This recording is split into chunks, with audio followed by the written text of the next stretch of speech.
Alright, so in this video we're going to be learning how to solve for one variable in terms of the others in an equation. And so in our first example, let's say we are given an equation being 4x plus 5y equals 10.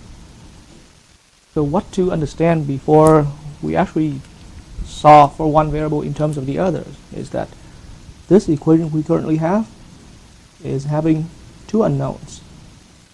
So two variables for two unknowns.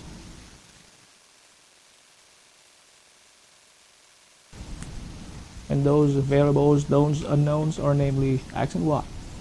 And so now this is one thing we can do. So from this equation we can solve for y in terms of x. So now it's a quite standard way of wording it, but anytime you see solve for y in terms of x, we want to, our final goal here is to have y by itself singularly, and then the rest is on the right hand side being an expression of x only. That's the goal right here. And then as we go along, you will become more clear of how it works.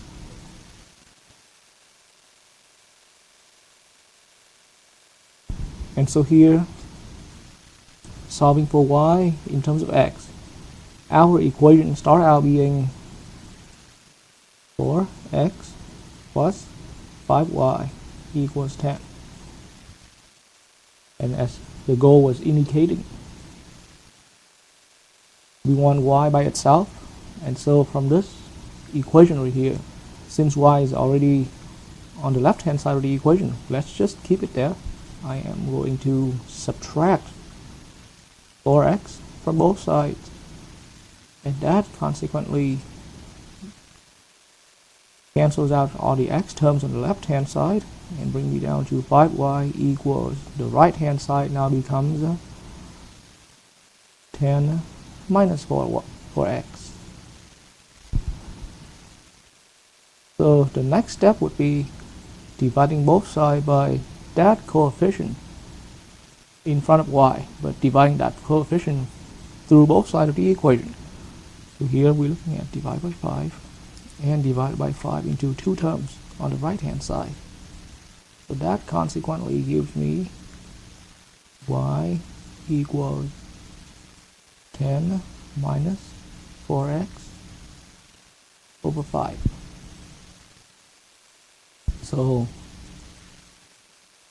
we already have made our goal here. Now we have re-expressed, starting from the equation 4x plus 5y equals 10. Now we made our way turning it into y as one expression, one single variable, equals this right hand side expression right here is only in terms of x. And so this is how we solve for one variable in terms of the other.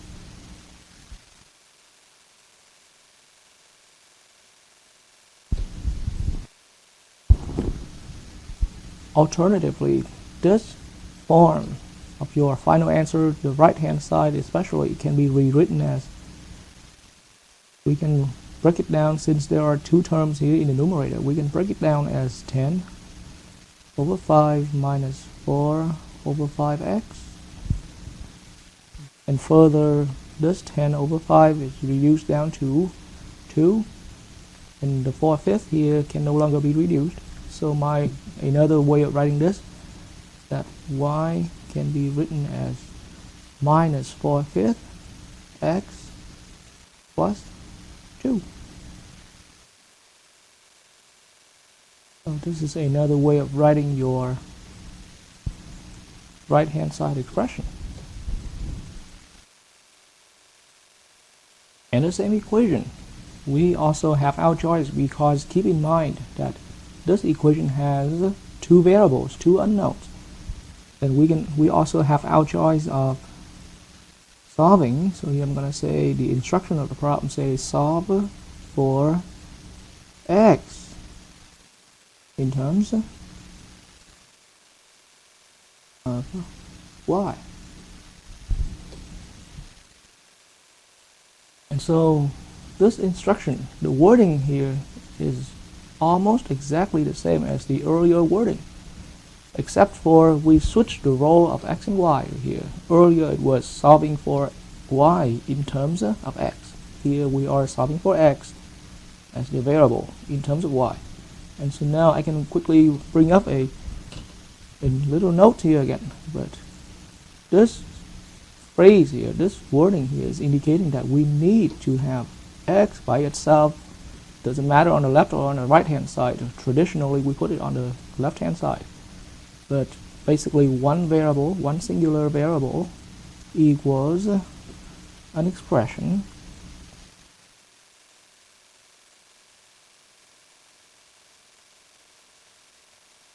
of the other one, and that's what it means by in terms of y, in terms of the other variable. And so now here's how we getting our goal here. So to solve for x in terms of y, starting with the equation 4x plus 5y equals 10, x whichever side it was already at, we're going to leave it there. Now I'm going to subtract 5y from both sides of my equation. So here I'm going to produce for myself in the next equation 4x equals 10 minus 5y.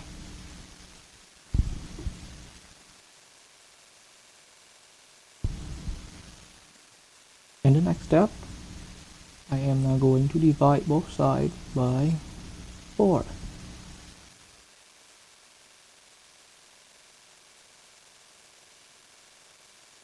So consequently, my equation becomes x, since the common factor 4 got cancelled out, x equals 10 minus 5y over 4. And so as far as reaching our goal by expressing one single variable x to be an expression of the other variable, namely y, then we have made our goal. Here's our one single variable x equals, on the right hand side, what we have here is an expression of the y variable, and only the y variable. So here we've made our goal.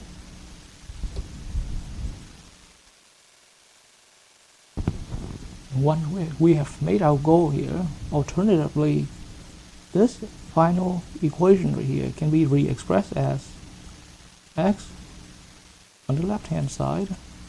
Notice the right hand side is currently being in one fraction, but we actually have two terms in the numerator. We can separate it out into two separate terms according to the rule of fractions. So 10 over 4 minus 5y over 4.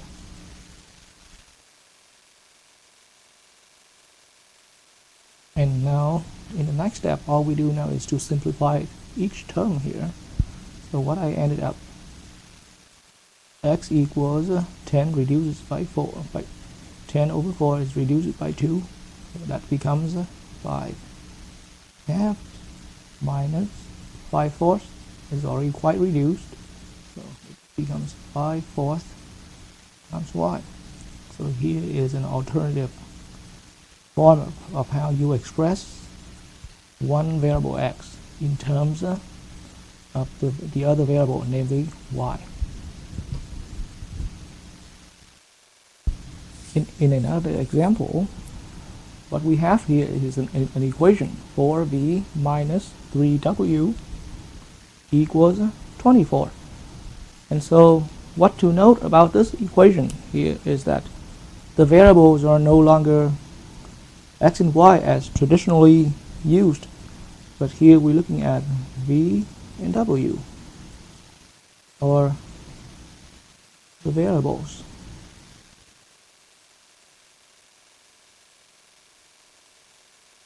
So that's something to note about this equation before we are moving on to how to solve that. So this equation now, I am going to solve for v in terms of w.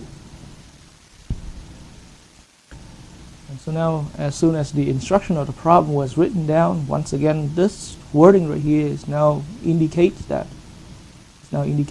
that we need to express v by itself, one single term, coefficient 1, to equals an expression of w on the opposite side. So here's how we can get started on this. For v minus 3w equals 24, I'm going to bring the w term to the opposite side because that's what we need. We need an expression of w on the opposite side. So since I chose my v to be staying on its current side right here, and now I'm going to be adding 3w to both sides of the equation. And here we're looking at 4v equals 24 plus 3w. And then the next step is to divide both sides by positive 4. And so the positive 4 cancels out as common factor in my left hand side. So consequently I produce v equals 24 plus 3w over 4. And so this is one way how you can write your final expression. We have expressed v as an expression of w. But alternatively, you can also rewrite the expression on the right hand side, since it's being a fraction with two terms in the numerator. So we can write it down as 24 over 4, we can separate it out, plus 3 over 4 w, and all that here equals v on the left hand side. And notice further that 24 over 4 reduces down to 6. So our final expression here alternatively can be 6 plus 3/4 w.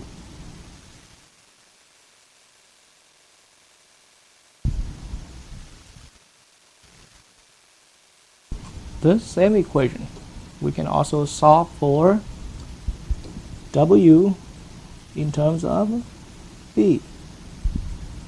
And once again, the reason for this because this equation has two unknowns, two variables, and namely they are v and w.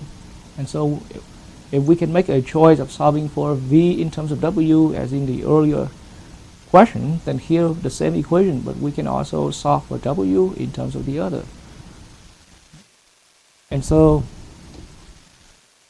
as a goal, again, this time we want w by itself to equals an expression of v. And so now starting with our equation being 4v minus 3w equals 24. This time, in keeping the goal of having w by itself on one side and all the other terms comes to the opposite side. Now I'm going to subtract 4v from both sides. And that gives me minus 3w equals 24 minus 4v. And further, I can divide both sides of my current step by negative 3. This equation here, it does definitely here be careful with a couple sign change later on. But now, canceling out the negative 3 on the left hand side, we end up with W equals 24 minus 4V over negative 3. And then we actually need to bring the negative signs to the front here of the fraction. So W would be negative, and the fraction 24 minus 4V over 3.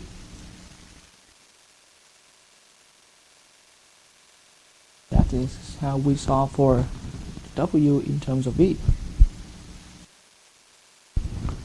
So this time, in our final answer, having a negative in front of the fraction here can take us into a couple other alternative forms. So the minus sign here in the right hand side expression can cause a sign change for each term of the numerator. So instead of writing that as one minus sign in front here, I can also rewrite that as one fraction, but we're looking at minus 24. See the sign change, it was positive in the numerator, positive 24, but after that negative sign account in, it's going to become minus 24 plus 4V over 3. These are all just different ways of how you're rewriting your expression. Alternatively, you can also rewrite that as, and then further similar experience with what we've had in the earlier examples, we can rewrite this fraction as two separate terms here. So another way of writing this, we have W equals negative 24 over 3 plus 4/3 V. That is now giving me negative 24 over 3 is the same as negative 8 plus 4/3 V. And a good majority of people are more comfortable with writing this right hand side as 4/3 V minus 8. So we have quite a few different ways of blending into our final answers. In this third example, we're going to be given the equation 2x minus 4y plus 5z and equals 10. And so now, before we start into solving for any variable in terms of the others, now this time, unlike the earlier example, we are actually looking at an equation of having three unknowns, three variables.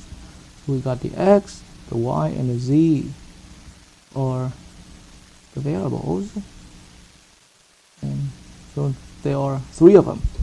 And so ultimately, think about as a goal here, then any one of this variable, any one of these variables can be solved for as one variable, but in terms of the other. And that truly what our beginning title of the discussion topic here is. We want to solve for one variable. So here there are three variables. We pick one, we solve for that variable in terms of the other ones. And so now let's say I'm going to demonstrate by solve for x in terms of the others. The others, I mean all the other variables. So in some other case, we might have an equation up to like 5 or 10 variables. This is the same methods right here. But so, as a goal now, we're going to want to have x by itself, one single term, coefficient 1 on the left hand side, on one side, and equals an expression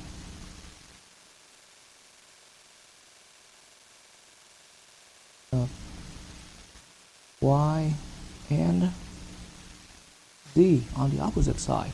And so since there are still two variables to be pushed to the opposite side, that's why it says, once again, I reinforce that understanding in terms of the others, meaning the other variables. There could be more than one variable on the opposite side. And so now to get our goal, here's what we're doing. 2x minus 4y plus 5z equals 10.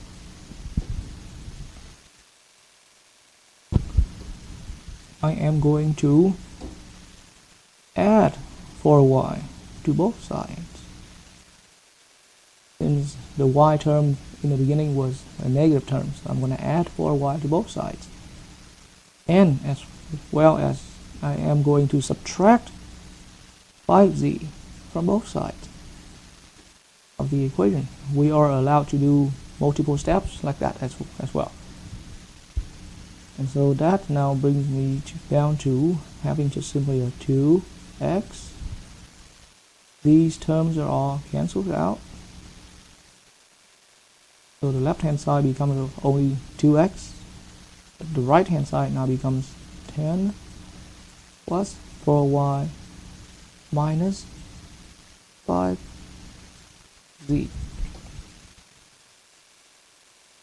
And so at this point, thing comes back to how it was in the earlier example. All we have to do now is divide both sides by 2.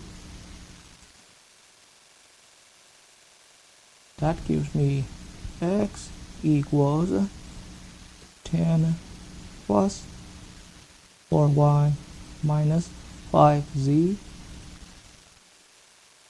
over 2. And so we have made our goal. What we have done is to put x as one single term, coefficient 1, equals what on the opposite side here. What we have on the opposite side is an expression of the variables y and z. And so now alternatively, this right hand side can be rewritten as, again, the numerator had 3 terms, 10 plus 4y minus 5z, so we have our choice of separating it out as 10 over 2 plus 4y over 2 minus 5z over 2, and all that there equals x. And so further we can simplify, so x equals 10 over 2 reduces down to 5, 4 over 2, 4y over 2 reduces down to 2y. So 5 plus 2y minus 5 halves. See, since 5 over 2 is quite irreducible. And so that's how we put that into an alternative form right here.